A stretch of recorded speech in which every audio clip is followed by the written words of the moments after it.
Sodium's good for us, but in the American diet and the American food, there's a lot of sodium, and I think we don't know that necessarily. So for anyone, whether they need more sodium because they're, an athlete or they have POTS or something, versus someone that has high blood pressure or kidney issue and they really need to watch their sodium, regardless of the party, just learning about the sources of sodium. So if you're tracking, that's also going to tell you that. Learning about the sources of the foods is the best way you're going to manage your health and make the choices. So it's just kind of understanding the sources is the biggest key for success in nutrition. Welcome to Discovering Nutrition with Cronometer. I'm your host and community marketing manager, Eliisa. Today we're joined by Gabrielle Palmeri, a dedicated registered dietitian with a personal journey that fuels her passion for helping others build a healthy relationship with food. Gabrielle's path to dietetics was shaped by her own challenges with body image and food, having struggled with an eating disorder in her teens and orthorexia throughout college. Her experiences taught her the importance of finding balance and understanding how genuine health encompasses both mental and physical well-being. Now, she empowers her clients and her community to break free from restrictive habits and embrace nutrition that feels joyful and sustainable. Gabrielle's expertise goes beyond her personal story. She holds a master's in nutrition and dietetics and works extensively with clients facing persistent bloating, digestive issues, and conditions like IBS, GERD, and food sensitivities. Her approach is rooted in evidence-based nutrition, helping individuals to overcome fears around food and move towards a lifestyle that promotes not just physical health, but also mental and social wellness. In this episode, we'll explore practical ways to establish a more balanced relationship with food, why fiber and protein are so important, and we even ask her take on Ozempic. As always, this podcast is for informational purposes only and does not constitute the practice of medicine, nursing, or other professional healthcare services, including getting medical advice. The use of information from this podcast is at the listener's own risk and is not to be substituted for professional medical advice, diagnosis, or treatment. Please note that the views expressed by our guests are their own and do not necessarily reflect the views of Cronometer. I can't wait for this one. Let's get to it. Please welcome Gabrielle. Really excited to have you here today. We have Gabrielle, and it's Palmeri, is that correct? Yeah. Perfect. On the podcast today, and I'm really excited because I actually found you through a tag that you did on Instagram, and then I started deeply creeping your page.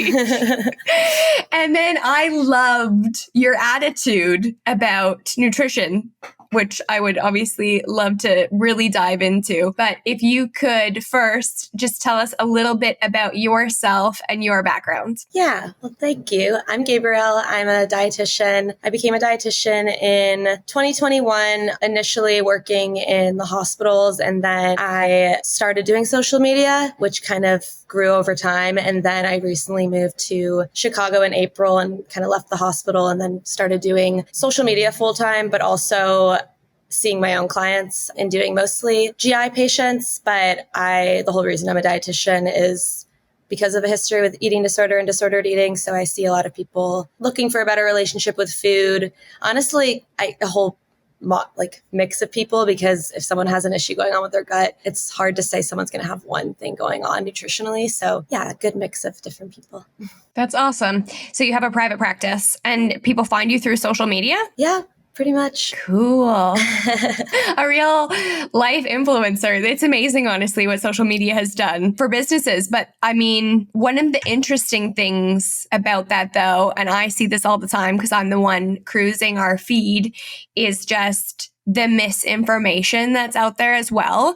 And even for me, having an array of guests on the podcast, a lot of people have very conflicting views.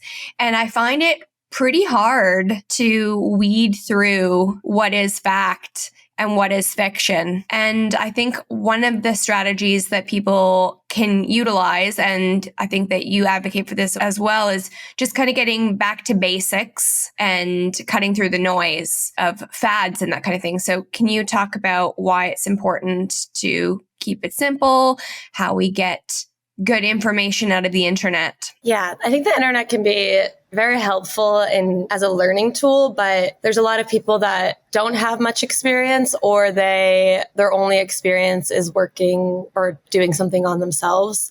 that worked. I think it's important when you're following people, and they don't necessarily need to have, I think they kind of do though, patient experience in general, because every patient or client I've had, something different has worked for them. There's a lot of different diets we might have to try. Let's say we have to do like a certain elimination diet or something, but they're never long term. And I think it's really important to at least work with someone if you are having issues, because you might feel better from like a restriction diet or something like that, but you're also not giving your body the nutrients it needs. So it's really good. Something I really believe in is just getting to like the root cause of everything and meeting clients and patients halfway of where they're at. Because again, there's just so much information, so much wrong information, or not even necessarily wrong, but just could be wrong for someone, like dangerous. And if you're taking advice from social media, it's kind of a little risky.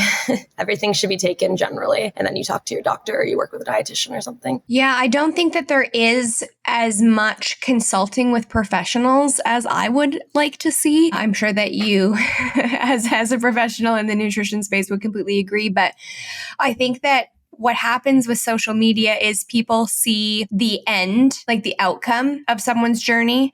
And then they're like, how did you get here? And they assume that blueprint is something that's going to be successful for them regardless. And then obviously a lot of the time we don't see like behind the scenes or the struggles or even, the weight plateaus or the gains and losses. And then people are just looking for ultimately a quick fix. Although I think that's changing a little bit. How do you feel about that? Do you think people are still after the 10 pounds before my sister's wedding situation? I think for the most part, a lot of people want a quick fix. And I think that's what makes it hard in the nutrition space, because it's hard to make the lifestyle changes long term. It's also really hard to do it, I don't want to say the right way, but do it more of a safer way where you're not restricting your calories to a certain extent and you're gradually just making healthier choices, because it can be like discouraging if you don't see like the number going down. But that's why it's really important to kind of look at the small wins and how much better you feel and slowly kind of progressing. But I think it's somewhat getting better. I don't know. I think it really depends. I think that from my perspective, it is getting a little bit better. I'm going to caveat that after, and we'll talk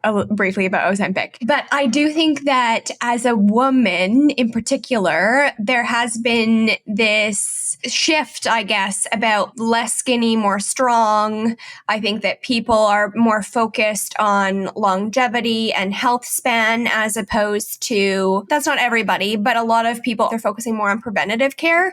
And I think that preventative care is not a quick win. It is something that you're committing to for your whole life. And so I think that people's diets are kind of shifting that way. But one of the things that's always kind of concerned me as someone in my job is there's these really extreme diets out there, but people don't really have all of the information about nutrition. I mean, I've worked at Cronometer for 7 years and I've tracked with pen and paper since I was 16 years old. And there's still so much that I don't know. So when we have people that are eliminating whole food groups, basically, they don't really understand what they're missing. They might look at like the calories and it's easy because it is easier to be black and white, but then like the nutrients that are associated with eliminating whole food groups. So do you encourage people to get back to the basics? Yeah, I think an issue with social media, and it's hard to say it's an issue, but I think something that people forget is I think it's good that we advocate for healthier food options, for especially like with packaged foods, getting them healthier or limiting the ingredients in those packaged foods. But I think there's a lot of fear around a lot of it. And people feel like there's only one best way to eat, when if you're eating mostly like whole foods, you're getting enough sleep, you're drinking enough water, you're exercising, you're maybe getting enough fiber. Just focusing on kind of understanding where your fiber sources come from, where your protein comes from, whole grains, really basics, you're much better off than worrying about the small things that we have so much like drama with on social media. Because I feel like at the end of the day, a lot of those, let's say chemicals, which is pretty much every food, but things that are in certain packaged foods, we don't have a lot of research on. We might have some, but we are not sure if they're good or bad for us. And I mean, I think anecdotal evidence is huge too. So if someone feels better from taking something out, like that's awesome. But I feel like we can take that information and put it in the back of our head to know that, okay, maybe there is something that's in this product that could potentially be harmful for my health, maybe in the long run, or if there's a huge amount of it. But it's nothing that's like one day or one food or one ingredient isn't going to negatively impact your overall health. If you're overall eating nutritious food and focusing on the basics, those few ingredients or few things that we're not quite sure about, those aren't really going to matter in the long run, in my opinion. We're seeing a lot on social media right now about Kellogg's. It's really taking off. One of the things that I always find so hard, obviously, I want everyone to be healthy and I want everyone to be putting things in their body that end up, giving them a long, healthy life. But one of the things too that I learned, I did a nutrition course through Stanford, is that it takes a really long time to understand the ramifications of anything, like look at smoking, even when you think about how long it took for us to determine that could cause cancer. Like a lot of these things we just don't know because they could take 20, 30 years. But I think that just trying to stick with whole foods really is the best bet. Well, the food dye thing, I think a lot of people have anecdotal evidence of impacting like their children's energy or ADHD. And I feel like it doesn't hurt to eat foods with less food dyes, but I don't think if there's food dyes in the food, you need to completely be freaked out. Like if you have one Twizzler, something like that, that's kind of how I see it. Like I think overall, maybe don't buy a ton of colored foods because realistically you probably don't need them. But if you have a couple, I don't think you should stress about it. You need to focus on being happy. And I think a lot of people are really focused on being perfect when it comes to food. Yes. When I eat mini eggs, I've talked about mini eggs before in the podcast. They are my vice for sure. And a lot of the time when I pull them out, people have comments on my nutrition because I work for a nutrition tracking app, which I'm sure people, with you as a dietitian. And I'm like, no, part of my diet is that it's going to be sustainable. And that includes indulgences because food, you're Italian, so I don't need to tell you, food is one of life's greatest pleasures and it's social and it's a lot more than just nutrition. It's spending time with family and having joy. So I think that it's important to incorporate those things. I'm curious, we just touched on Ozempic. I want to know where you lie with Ozempic. I think Ozempic, I've had some clients on really low doses of GLP-1s or metformin. And I think for the right person, it can be really helpful. For example, I have a client who's on antipsychotics, which can cause increased hunger. So they're put on metformin, which similar thing, just helping with your insulin release. I think, with the whole quick fix thing we were talking about, I think a lot of it has been prescribed unnecessarily without thinking about, okay, they're only going to be able to eat probably 800 calories in a day.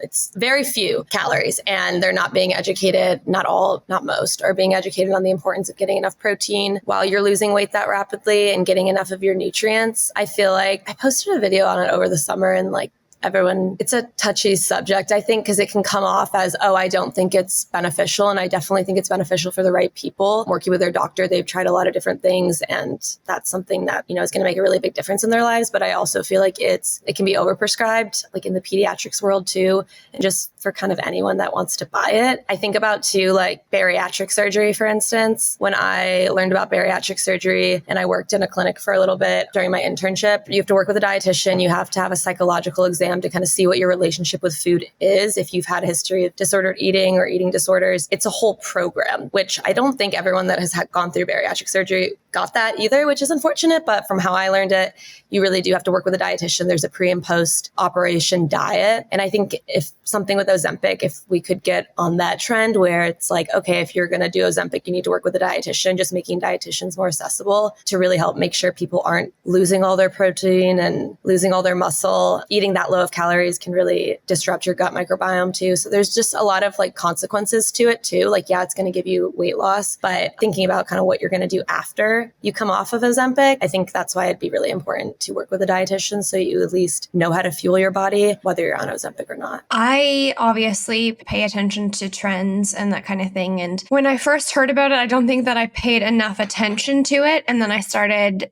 I had a gastroenterologist on the podcast, Dr. Liz Cruz, and she was saying that there are health ramifications to being on Ozempic and then having any kind of gastric surgery because like she has to know if her patients are doing that because food is digested differently. And then I was like, well, that's a consideration I obviously never would have thought of. Then I listened to another podcast and it was someone that was quite open-minded, which I always really appreciate open-mindedness. And they were talking about how airfare might become cheaper because people will be less heavy and then we'll be spending less money on fuel. And there is a lot of things that I didn't think about from an economic standpoint. But for me, what do you think is the ideal situation that someone takes Ozempic? Is that somebody that has a significant amount of weight to lose? Is there like a threshold in your opinion? I'm just trying to really get a handle on what registered dietitians are seeing. Yeah, I feel like I honestly am not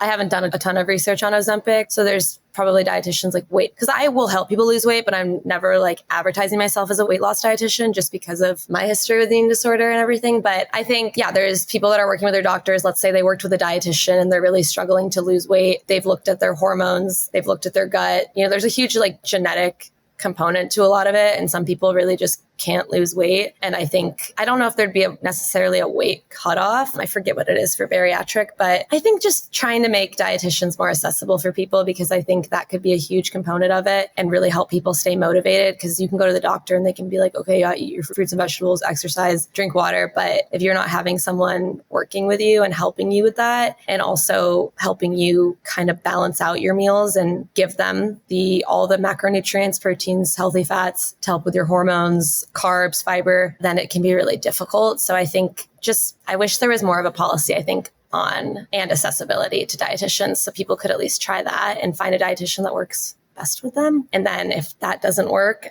at least a lot more about nutrition and you can talk to your doctor and then possibly go on Ozempic and then continue to work with a dietitian, for instance. But yeah, it's interesting because I think a lot of these controversial topics, like I'm always really open-minded to other people's opinions on them because I feel like anything can change and everyone has their own like life experiences with food and weight. So I think hearing all the different kind of sides of everything and even thinking about like the airplane thing, I would have never thought of that. Me neither. They were even talking about like how gold might be used less because currently like people are, more overweight and obese than ever. We know that.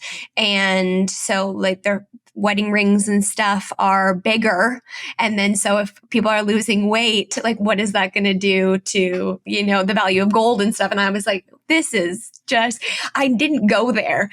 Yeah, because then it's like, okay, yeah, you can think of it that way, but then you also have to think about how many people are going to have more anxiety or depression or delayed gastric emptying, gastroparesis, like other issues going on from the result of that. I mean, there's always going to be two sides to that stuff. Yeah, and that's one of the, we're really diet agnostic at Cronometer, so we don't whatever works best for people, I'm fully advocate for. And everyone's journey, like we said, is very different.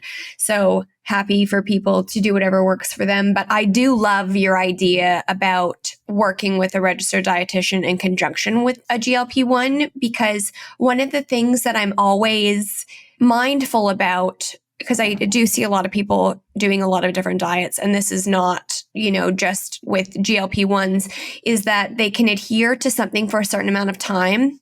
And then after will tend to revert back to their previous behavior, which led them to the point that they wanted to make a change anyway. Like a friend of mine did the carnivore diet, lost 50 pounds, which is absolutely incredible. Like the amount of life that he would have reclaimed is wonderful. But then after he's like, I'm going to do this, for 6 months, and then I'm going to go back to where I was before. And I was like, it'd be great if you could go back, but incorporate some of the things that got you this success, So I think that working with a registered dietitian would be really helpful for people to understand their behavior as well, because I think that's a big part. You talked a little bit about how you became a registered dietitian in part because you have a past of disordered eating. I'm wondering if you could tell us a little bit about your story. Yeah, I'm Italian, so I've always loved food. I ran cross country and did sports when I was little. I always had a palate for nicer food. I would order shrimp cocktail, steak when I was little. I always love it.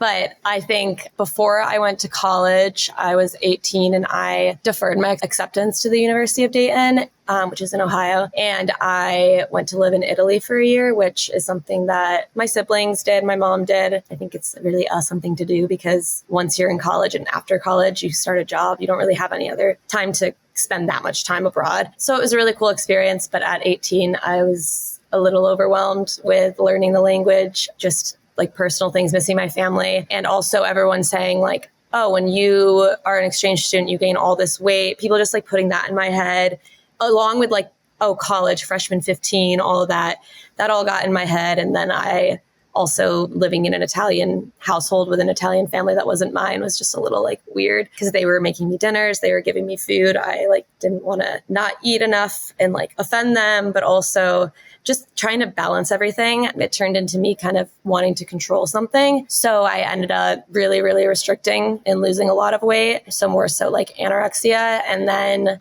my mom visited me and like we had this whole like intervention essentially.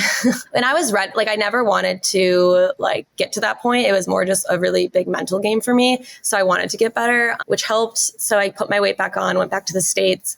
But that year of restricting myself and feeling guilty around food, especially all the carbs, that impacted me throughout college. So, I mean, it is what inspired me to become a dietitian, but those feelings still lingered and those thoughts still lingered. So throughout college, it was more orthorexia. So I looked healthy, I looked the same as I do now, but I was really struggling in my head with kind of like reintroducing foods and knowing how much my body even needed, going through like restriction and binging cycles. So kind of like binging on foods that you never even liked, for instance, like just because they're labeled as bad, you kind of crave them more because you've been restricting for so long, over exercising, all that. And then, for me, it just took a little bit of time. And then it took like living with one of my really good friends and just feeling more comfortable. And I kind of just started eating some of the fear foods. So like in Italy, I didn't eat any bread. In college, I didn't eat any meat, partly because the cafeteria meat was gross, but it just became kind of like, I'm going to control one thing and I'm going to be a vegetarian. And then I just was like, I am so sick of this. So I started eating meat again and I was like, whoa, nothing bad happened. And then I started like allowing myself to eat some pretzels and like little things like that, eating less clean and realizing kind of when I allow myself to eat the foods that I've been restricting, I end up not having binging episodes and not having, social anxiety. And it just kind of was a gradual process for me, but it makes me notice it a lot on social media, I think. And that's not to say everyone that wants to eat like quote clean or really, really healthy has a disordered eating, has orthorexia, has disordered eating. But I think it's something that can be triggered a lot on social media and can cause somewhat of an obsession with food. And I think any obsession to that extent it can become really unhealthy. So. Yeah, I have a similar background actually, which is why I've been tracking for so long, is because same thing in high school. I don't really think it was something that I was like, I didn't want to be anorexic. I didn't think that that wasn't something I was like actively striving for, but I would have a very, very small amount of calories and I worked at the gym. So I'd work out for like 2 hours a day. And then when I think about now, the amount of calories that I eat now in a day, what I would have in 3 days before. And so one of the things that I've seen while working here is there's some men and some boys, but mostly women and girls that are using our app to track eating disorders, because obviously I was using a pen and paper back then. I don't think that there was any apps that existed.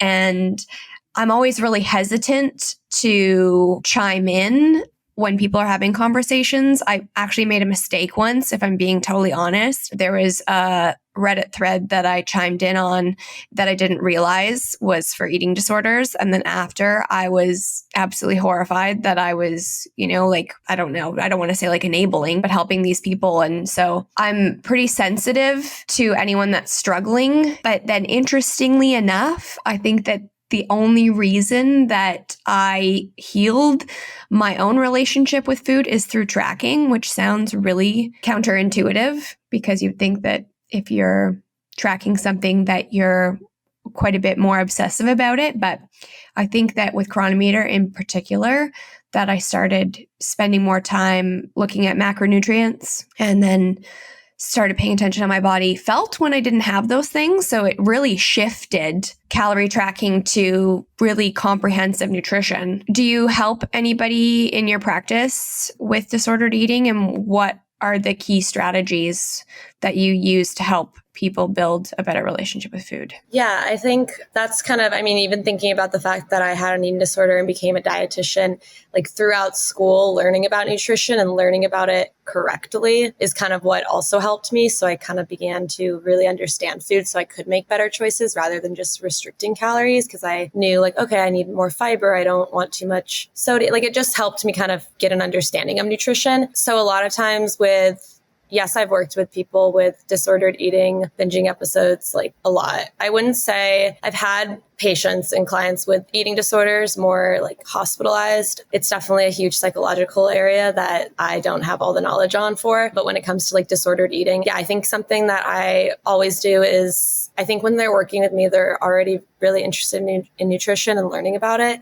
So it makes it a little easier for us to talk about. So I let them ask questions, and I essentially kind of what I do on social media. So I call it debunking. So like if they ask me a question, I might not debunk it necessarily, but I might give them education and understanding it a little better and understanding kind of the nuance behind it. So just educating them on nutrition, I think creates a safer space for allowing, quote, good and bad foods. I do have a lot of clients for the first like couple weeks of working with me track their food, but I always will wait until I can kind of gauge their relationship with food overall. If it's mostly appears healed, then I kind of just ask them how they feel about tracking. And that's just so we can kind of understand we're not really tracking for calories. We're tracking we might be, but for certain, let's say they have disordered eating, we might just track, okay, let's see how much fiber you can get every day this week, or let's see how much protein you can get. So I try to shift it from looking at calories to this is just a way for us to kind of see where we could improve in your nutrition and for you to start learning fiber sources, protein sources, other nutrient sources, and just constantly like checking in with them. Like I've definitely had clients before just tell me like it's overwhelming them and stressing them out to track. So we just stop. But there's other people that really do enjoy it. And I think when it's coming from a space of we're doing it to help you improve your nutrition and not because we're trying to lose weight necessarily, it can kind of shift the mindset and make it feel a little more enjoyable and be a little more sustainable. Yeah, I think gamifying nutrition might be the best thing that I've ever done for myself. Gamifying protein intake and fiber intake, that's only going to serve me well. One of the things that we do in Cronometer that I'm really proud of actually is we have a way to turn off the calorie focus for tracking. So you can actually remove that and just focus on protein and, anything, not protein, but a lot of people do shut the calorie tracking off and just focus on protein and fiber. And I think that's wonderful. But yeah, I can show you how to do that. We have a whole blog that I wrote on it actually. Yeah, just because I don't want people who are triggered by the word calorie to miss out on the benefits of what they could learn nutritionally. So I think it's really important. But one of the things too that tracking kind of gave me is I did used to say like good and bad food. And then interesting, when you see that there are some nutrients, some vitamins and minerals in chocolate and that kind of thing, it's like, okay, like every food has nutrients, like it's not good or bad. So I think that went a long way as well.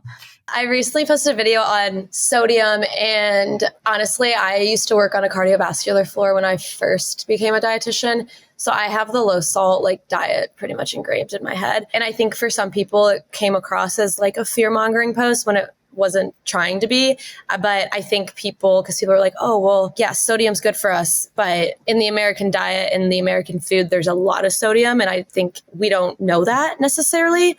So for anyone, whether they need more sodium because they're, an athlete or they have POTS or something versus someone that has high blood pressure or kidney issue and they really need to watch their sodium, regardless of the party, just learning about the sources of sodium. So if you're tracking, that's also going to tell you that. Learning about the sources of the foods is the best way you're going to manage your health and make the choices. So if I'm buying beans or chicken broth or something like that, I typically get low sodium. But then, I bought saltines yesterday and I ate a lot of them and those are high in sodium. It's just, based on the portion. And I definitely ate more than one portion. But if you can kind of do a little bit of both, okay, I'm going to eat mostly whole foods. I won't buy too many frozen or canned foods that are super high in sodium. But every once in a while, I might have more sodium than usual. That can kind of be a better way to go about it than thinking oh, I cannot eat any sodium, because that's not good either. You definitely need sodium in your diet. But yeah, I think it's just kind of understanding the sources is the biggest key for success in nutrition, like the basics. And I do that too, because I do struggle sometimes with protein intake because I prefer not to supplement. Not that there's anything wrong with supplements, but I just don't love protein shakes, or I've yet to find one that I love. So if I have a day where I easily satisfy my targets, I'm like, what did I eat that day that made it so easy? So I think it is really helpful. We've both mentioned, and I see talk about them a lot, about protein and fiber. Why do you think that those two nutrients in particular are critical to our overall health? I think they are the best ones to learn about, because I think in so many different areas of nutrition, they're beneficial. Protein and fiber keep you more full and satisfied. So they really, I think, complete a meal. There's a lot of people with a lot of bloating and GI upset, and they're not used to fiber. So kind of gradually increasing the fiber can help really support a healthy gut microbiome. Protein helps with not just muscle growth and like gains, but just keeping your muscle and not wasting your muscle, especially for like older adults. I think I notice them significantly when I start thinking about them, because I don't track my food really. I think I just know for like protein and fiber, I kind of know what's going to have higher protein, higher fiber. But when I do eat higher protein, higher fiber, I feel much better, especially in the morning, just helping with stabilizing blood sugars. They help with, if someone has high cholesterol, fiber can really help lower it. Yeah, it really can kind of help with all health conditions, I think. So it's a really easy way to start getting into nutrition, is just thinking about, okay, do I have enough protein? Do I have enough variety of protein and variety of fibers? Because if you're focusing on protein and fiber, you're probably going to be focusing more also on fruits and vegetables, whole grains, whole foods in general. So yeah, that's kind of how I see it. Can you give us a quick guideline of how many grams you personally recommend people consume of both fiber and protein? Yeah, so I'll give you the DRI or RDA. So like the amount that we found to be the most beneficial for people. Women is around, and this is, I think, at least 25 grams of fiber per day. Men is 38 grams of fiber per day. Most Americans are getting 10 to 15 grams of fiber per day. So when I work with someone, we always try to get to the minimum, but gradually, because especially, you see people talking about, I feel so much better once I took out vegetables, because like fiber, sometimes your body's just not used to it and you really got to build your way up. So if someone's eating like 10 grams of fiber, we'll gradually increase them by like 5 grams a day. I mean, some people I'll work with and they'll be like, yeah, I ate a whole can of beans and I felt fine. I'm like, okay, you have a lot of resilience. Like, that's awesome. But then other people are more sensitive. So I think you can go above the 38, the 25. I definitely am way above that every day, but it really just depends on your body. But if you can at least hit those minimums, people see a significant improvement. Another way people do fiber is like for every 1,000 calories you eat, getting about around 14 grams of fiber. So if you're eating like a 2,000 calorie diet, that's 28 grams of fiber. Because I think, if someone's eating a lot more calories, 25 might not be enough, or they might go over because of how many calories they're eating. And then for protein, the DRI or RDA is 0.8 grams per kilogram, which 1 pound is, did I say that right? 2.2 kilograms. So like you take your weight, divide it by 2.2, and that's how many kilograms it is. People don't really think about kilograms, so I'll do it in pounds. But from what I've seen and looked at the research, because I've been looking at research for how much protein do we need to maintain our muscle mass or gain muscle. And I mean, it can go to like 0.6 grams of protein per pound. I usually have people do like 0.7 grams of protein per pound to 1 gram of protein per pound. Easier math, for every pound you weigh, you do a gram of protein. But so for instance, if you weigh like 120, 130, anywhere from like 90 to 130 grams of protein would be a good bet. And then I would probably just start in that range and kind of see how you feel. But that's usually a pretty good baseline for protein. I've never heard that about fiber. And I didn't really think about that. I was like, I need 25 grams a day and that's it. But yeah, some days I, eat well over 2,000 calories. So I'm going to go back and see how many grams of fiber. With fiber, making sure you drink a lot of water when you're increasing it too can kind of help with that bloating and uncomfortableness. I'd love to talk about bloating and uncomfortableness. just briefly, that is your expertise. And we've not really touched on it. I've had so many other questions, but a lot of people have a lot of issues with gut health.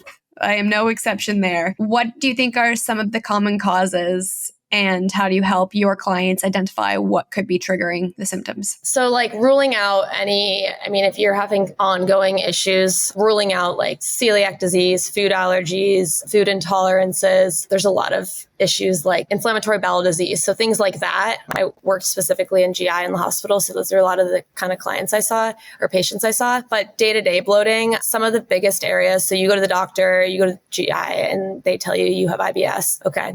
So you're either constipated, you have diarrhea. That's kind of all we're that's like all the information you have. But IBS really like can go so many different directions. So basic gut health starts, if you think of it as a top-down process, starts in your brain, mouth, esophagus, stomach, small intestine, large intestine going down. It's a north to south process.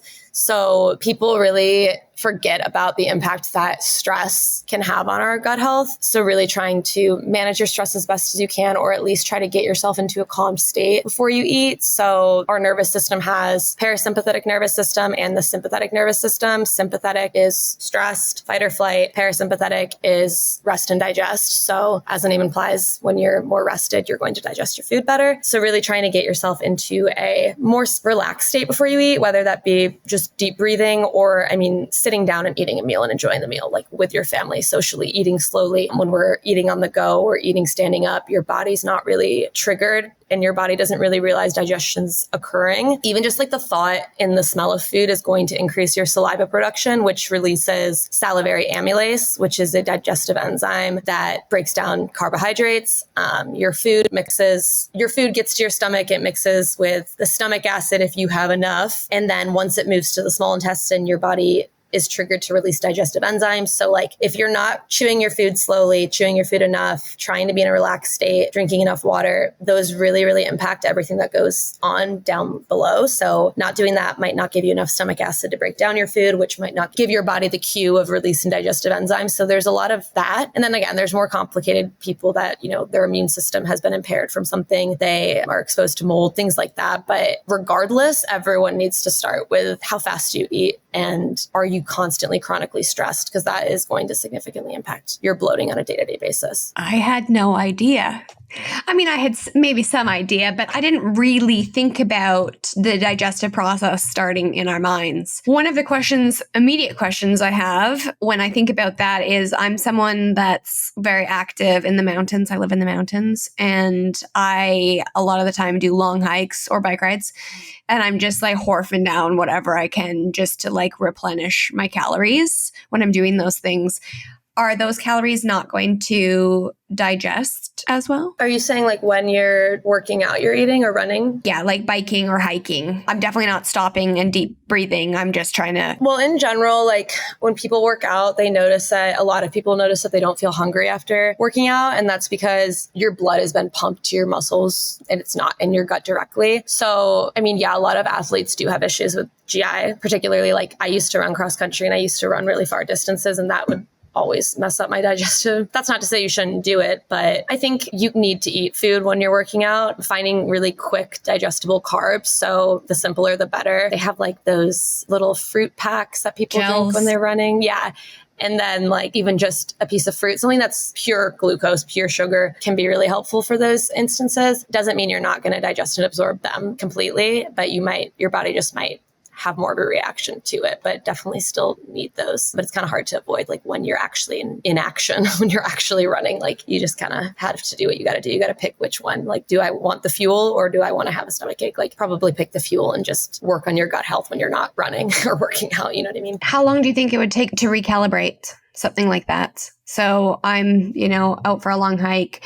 I eat a sub quickly on the way and now my gut is messed up. How long would it take for my gut to calm down or be normal again? I would say for those instances too, like obviously after you work out, you're going to be, after something like that, you're eating a sandwich really fast. Some people are really hungry, but making sure you're getting proper nutrients on a day-to-day basis, making sure you're getting enough carbs for the workout, making sure you're getting enough protein, healthy fats can kind of mitigate those symptoms too. So if you're, fueling your body on a day-to-day basis, you shouldn't be in that bad of shape. Like, do you have a lot of GI issues when you're working out? No, not really. That's good. But I was just curious because a lot of the people that listen and use the app are very active, like health optimizers, biohackers, and like cyclists fights and that kind of thing. And I'm like, well, you don't really have a choice. Like you got to try to keep on top of food so you have energy to do the things, but yeah, that's interesting. That's really interesting. Slow bites. Like if you have to eat while running, for instance, just you can still chew your food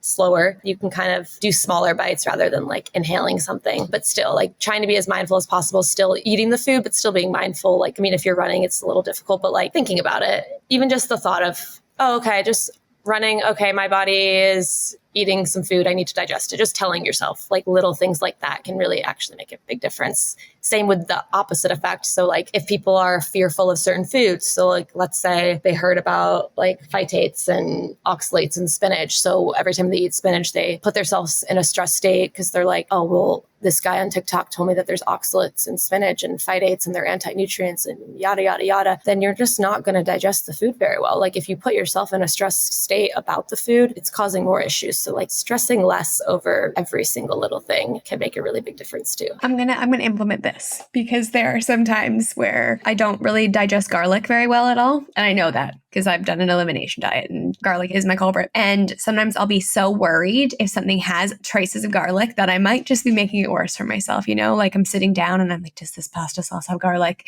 And even though I'm getting like a very little amount, I'm still like so anxious about it that I didn't really clue in that I could be making it worse for myself. Yeah, for sure. I have two more questions. One of the questions that I was curious about, especially as someone who's so entrenched in social media, are there any nutrition trends that you're genuinely excited about that you've seen people posting about, talking about? Everyone's talking about fiber in 2024. That's like the whole year has been about fiber. And I was thrilled. People are talking, honestly, people are more comfortable, including myself, talking about like plant fiber in general, which I think is really awesome because obviously it's not a topic everyone loves to talk about. But I think everyone can relate to it and everyone needs to kind of be aware of their GI symptoms and checking their poop and all that. And I think if we could talk about more fiber and ways to get more fiber and healthy and drinking enough water, that's awesome. Other trends. I think in general, like I'm really proud of people and happy that people are really focused on nutrition and healthy eating. Obviously, there's some things that can be taken too far, but you really can't, like on social media, it's really hard to please everyone. Like, yes, you need to be aware of who potentially could see it, but at the end of the day, like you can't make everyone happy. So like, yeah, there's some people that might take it as, oh, that was fear mongering, or they might take it as, oh, they are telling us to eat unhealthy. Like everyone kind of just take everything with a grain on social media and just try to only consume the stuff that you find beneficial for you and not toxic. Yes, the internet can be a scary, scary place sometimes. I think it's funny that you talk about poop because I would have been deeply uncomfortable discussing anything to do with that. And then I noticed that when I created content, because I create a lot of our content at Cronometer as well, when I would talk about poop, everyone is like, yeah, okay. And I'm like, you know what? So then I brought someone on the podcast that she's a registered dietitian as well. And she specializes in poop. And I was like, well, I guess that I'm going to be talking, to all of our listeners about my own poop. And then more recently, I did a podcast where I talked about getting gastric upset for a run and having to use a sock. And I was like, coming home with one sock. And I was like, I've really evolved. I've really taken this as far as I possibly can now. Everyone is aware of what I'm doing in the bushes when I get sick while running. So it helps people though. The more people talk about it, like you're helping someone. So honestly, yeah, I knew I worked in gastrointestinal, but my page is still like a good mix of, it's mostly, I would say, GI stuff, but there's just a lot of nutrition stuff I talk about because I never really wanted to be that niched down. But I will say once I started talking about poop and being more open about it, it definitely inspired me to talk more about it because so many people found benefit to it. And obviously we can all relate. So it was, yeah. Yeah, I think that it made me aware of just we should all just lean into things that are a little bit uncomfortable. That's why I'm happy that you and I got to discuss disordered eating a little bit more. I want to be somebody that talks about the things that might be a little uncomfortable because I really think that people can benefit. Because honestly, before the internet, because I was a child before the internet, I don't really know how I would have sourced information. Do you know what I mean? Am I going to be like, Mom, my poop looks like this today? Never. And I think that the more information that's out there, it kind of like normalizes things. Or conversely, I was like, what do you mean? I'm supposed to poop more than once every 3 days, because you don't have in that very like private thing that you're doing, you don't really have anything to compare it to until someone talks about it. I can't imagine that. Like, I think social media, if we look at it from a whole, has done so many good things, like helped so many people in their own businesses or just for their own health. I think it's really making people more aware of their health and understanding kind of things to look out for. Then there's obviously, detrimental effects of social media. But yeah, I don't know, because there's the internet and you can research on it, but then also social media, like everyone has different styles of learning. And like, I don't know, it's pretty cool to see kind of people care more about their health and then getting more information. Like, I feel like everything I talk about, like for the most part, everything I learned in school, like critical thinking skills and just the basics, clinical nutrition, I learned a lot in school. But the stuff I talk about a lot now, I feel like it's just constant research and client experience that has made me do more research in those areas. So yeah, it's like always changing. Nutrition's always evolving. We're required to get continued education anyway. Like it's cool to kind of see it evolve and people like become more knowledgeable in it. Yeah, I'm really excited about that too, because I've been on the other side, obviously, like not having any information and just like tracking calories. And now just the discussions people are having about nutrition, it's really exciting for me because I believe that food can be medicine. And I'm like, oh, nutrition is finally getting its time in the limelight. And I think that it hasn't in the way that it needs to. So I think we're on the precipice of a big shift for sure. And I'm excited a lot of people are talking about it. And going back to speaking about people on the internet, one of the things that I love is that you can get so many different opinions, but then when you find something that really works for you, you can like deeply entrench yourself in a topic. Like I follow a lot of people that are thought leaders in the space, and I'm always interested about their hot takes on things. And then I love it when they say that they're wrong. And they go back and they're like, wait a second, that's not right. I love the kind of transparency that a lot of people are having, and the masses are more educated. So I think that's wonderful. Even like looking at old videos of mine, like I think you want a practitioner and you should follow someone. And it's like, I think on social media, that's always open-minded and not stuck to one way, because like we're always evolving and we need to listen to other people's opinions and learn from other people. That doesn't necessarily mean we're going to change our like core values, but there's things that I've said that probably, one, wrong, but also I've definitely like changed my view on or become more open-minded on. Like, I think that's super important. Another thing I wanted to touch on with like the tracking food, for you writing it down versus people tracking it on like Cronometer. Sometimes when people feel more overwhelmed by it, I do have them just journal their food, but use like Cronometer as a tool to, okay, like as we're learning our fiber sources, we know it's like fruits, vegetables, beans, legumes, whole grains. Every meal you have, maybe pick out the fiber sources, and then they could just use that app to look up, okay, like how much fiber is in a half a cup of brown rice, how much fiber is in a half an avocado, just to get the knowledge and then write it down versus like, okay, I have to track every single thing, but just at least looking up a couple ingredients that you're not sure about, Yeah, I think that's a great way. I track my nutrition every day, but I think it's great that people just will periodically check in, like with my mom. My mom follows a very restrictive antihistamine diet, and I'm just like, okay, let's like just punch this in to see how things look for you. So I think that it's just a tool that can be, and because we are completely impartial to any specific diet, it goes a long way. Like, we're not here to tell you like you have a green light on this food. No. You can choose if that food is a green light for you based on the nutrients. One of the last questions I have is, so we talked about things that you were excited about, which is obviously fiber. Are there any diet trends that you just wish would die? I think mostly just the drama around like, oh, this is the way. Like, oh, I'm going to eat all fruit. Oh, the carnivore. Like, I don't want people to feel like they're bad people if they try the carnivore diet and feel better. But I want them to be like educated on, okay, this is why you feel better, because you're eating mostly whole foods and you're taking out any potential triggers like garlic, for instance. And it can be okay in the short term, but thinking about like your electrolytes, certain vitamins and minerals you're missing, and also like your mental health. Like, there's foods that you probably want, and you also need fiber, and you need like fruits and vegetables are good for us. Like, if you can find the fruits and vegetables that you tolerate, or, the forms of those fruits and vegetables, and just working with someone can be more helpful, because I think people assume just because one thing worked for them, it's going to work for everyone. And it's not the case ever. So I think it's hard when people are so black and white on social media about certain nutrition trends. That's just kind of the part that irritates me a little bit. I think that a well-known influencer recently that was very pro-carnivore has kind of retracted and said that they now want to have berries and that kind of thing and fruit and that kind of they're stuff. making it basically the Mediterranean diet slowly. Which, you know what? There was a lot of shade about this particular influencer, but then I was like, but the silver lining is that someone is willing to go back on what they said. And for me, that means a lot. There's nothing worse than someone just dying on a hill because, their Instagram name has the word carnivore in it. People going back on their word means that they've been more educated and want to make a change based on what they've learned. And for me, that is always exciting. But same thing, I always hope that people have a broad, holistic diet, but fully recognize that that's different strokes for different folks.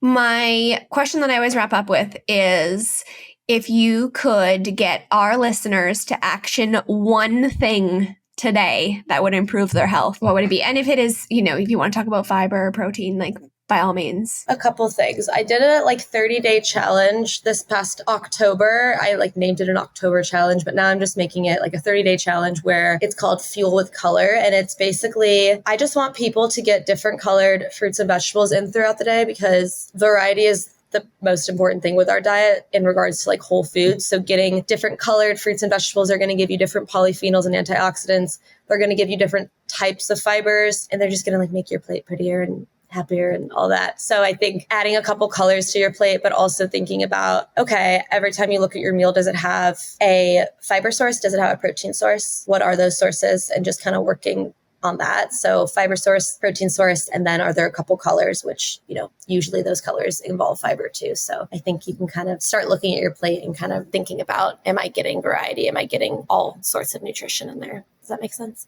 It does. Make your plate a rainbow. I love that. I also just love fruit, although it's so expensive in Canada, especially in BC. I live in a tiny mountain town, and to buy an apple, it's $3. Great. That's crazy. Yeah. I mean, it's essentially the My Plate method, if people have heard of it, half your plate veggies, which isn't going to happen at every meal. Sometimes people at breakfast aren't going to want a ton of veggies. Depends what you're going for, savory or sweet, but half your plate veggies, a quarter protein, a quarter whole grains. It's just trying to get all food groups and not stressing too much about the little things. I like that, because if you stress, you're not going to digest as well, which we just learned. Yeah, you're going to end up bloated. Nobody wants that. Where can our community find you? I will make sure that I link all of your social handles and your website in our show notes so people can find those. But can you please tell us where you are on socials to follow? Yeah, I am on Instagram and TikTok and YouTube, but that's a work in progress. Mostly Instagram and TikTok, dietitian.gabrielle. And on my socials, I have a link in my bio that takes you to my email. So Gabrielle@dietitiangabrielle.com. And also any that challenge I have, it's a free download. So you can kind of start a healthy eating challenge. But then I also have access there to apply to work with me if you're interested, or any other resources, my newsletter. So I send out a newsletter where I give out different resources as well. So yeah, best to email me if you want to get a hold of me. Sometimes messages on social media can get lost. But yeah, that's the best way to find me. Are you taking clients? Mm-hmm. Yes. Great. So if anyone wants to work with you, then you know where to find Gabrielle. Perfect. Thank you so much for your time. I've loved having you on here. And I think that I definitely learned some things that I'm going to action. I'm going to slow it down, deep breathe, and not horf down food. There's none ever available to me ever again. I really hope that you loved that interview and this podcast. If you did, make sure that you subscribe for future episodes or send this to your own community.